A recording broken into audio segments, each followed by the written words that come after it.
जय हिंद दोस्तों, आप सबका दिल से स्वागत है। चलिए शुरू करते हैं आज का हमारा खास वीडियो। जब एक मन किसी एक चेहरे पर टिकने लगता है, किसी एक आवाज पर ठहरने लगता है, किसी एक उपस्थिति में अर्थ ढूंढने लगता है, तब भीतर एक धीमी हलचल शुरू होती है।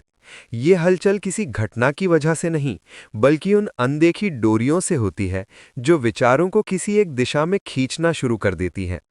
ऐसा तब होता है जब कोई स्त्री किसी पुरुष के बारे में अधिक सोचने लगती है। विचारों की ये निरंतरता धीरे धीरे एक आंतरिक खिंचाव बनाती है।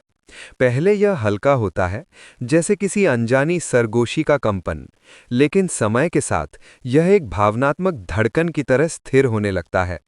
विचारों की दुनिया में बार बार लौटना मन के लिए एक संकेत बन जाता है कि वहां कुछ ऐसा है जो सामान्य नहीं।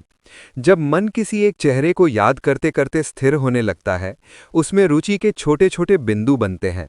ये बिंदु धीरे धीरे एक रेखा जोड़ते हैं। इस रेखा के साथ भावनाएं आगे बढ़ना शुरू करती हैं। मन उस व्यक्ति की छोटी छोटी बातों को भी अर्थ देने लगता है।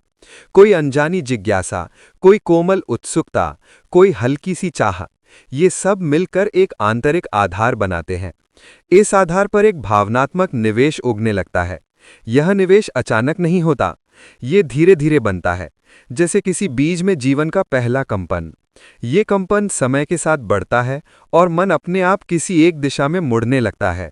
सोच का यह झुकाव अंदरून की तरह बढ़ता है, स्थिर होता है और भावनाओं की एक नई परत तैयार करता है।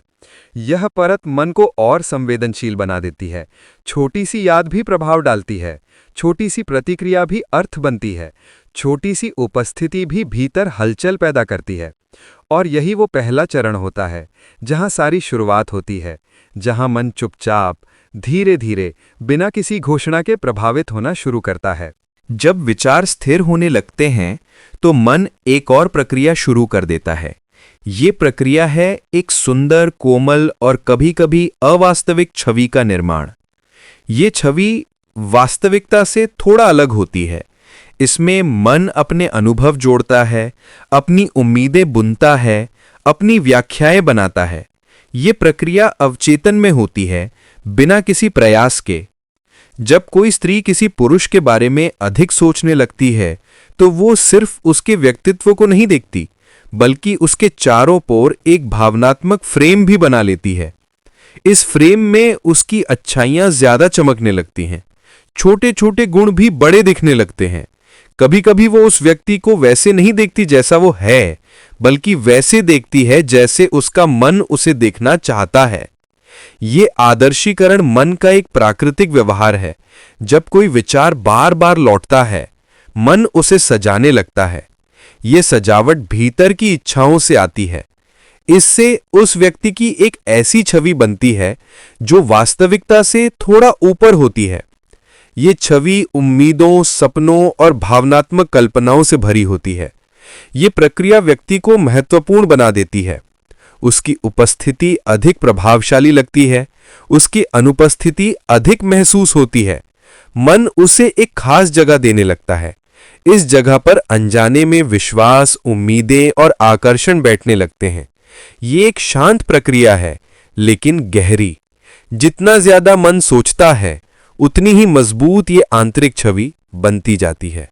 और यहीं दूसरा चरण पूरा होता है, जहां मन वास्तविकता के ऊपर अपनी भावना की रोशनी डालना शुरू कर देता है। जब मन किसी को खास जगह दे देता है, तब एक तीसरी प्रक्रिया शुरू होती है। ये प्रक्रिया है उम्मीदों का निर्माण। उम्मीदें सीधे शब्दों में नहीं आती, वे धीरे धीरे मन में जगह बनाती हैं, किसी प्रतिक्रिया की, किसी ध्यान की, किसी जुड़ाव की। जब कोई स्त्री किसी पुरुष के बारे में बहुत सोचने लगती है, तो उसका मन अवचेतन रूप से ये मानने लगता है कि उस व्यक्ति से कुछ भावनात्मक संतुलन मिलेगा। इस वजह से उसकी संवेदनशीलता बढ़ जाती है। कोई छोटी बात भी गहरी लग सकती है, कोई छोटा संकेत भी बड़ा अर्थ बना सकता है। मन उसकी हर गतिविधि को महसूस करना शुरू करता है। ये संवेदनशीलता कभी कभी खुशी देती है, कभी बेचैनी, कभी शांति, कभी उलझन। ये मन की भावनात्मक तरंगे हैं, सकारात्मक और नकारात्मक दोनों। जब उम्मीद बनती है तो प्रतिक्रिया की तीव्रता भी बढ़ती है। यही वो तीसरा चरण है। मन उस व्यक्ति से भावनात्मक संतोष की तलाश करने लगता है। भले ही वो बात कही ना गई हो, चाहे वो स्वीकार ना की गई हो, ये सब भीतर ही भीतर चलता रहता है। तीनों प्रक्रियाएं मिलकर एक गहरा अनुभव बनाती हैं, विचारों की पकड़, भावनाओं की ऊंचाई और उम्मीदों की संवेदनशीलता। ये यात्रा पूरी तरह आंतरिक होती है और अक्सर बिना शब्दों, बिना घोषणा के पूरी हो जाती है। धन्यवाद दोस्तों। वीडियो अच्छा लगा हो तो लाइक, शेयर और सब्सक्राइब करना ना भूलें। फिर मिलेंगे अगले वीडियो में।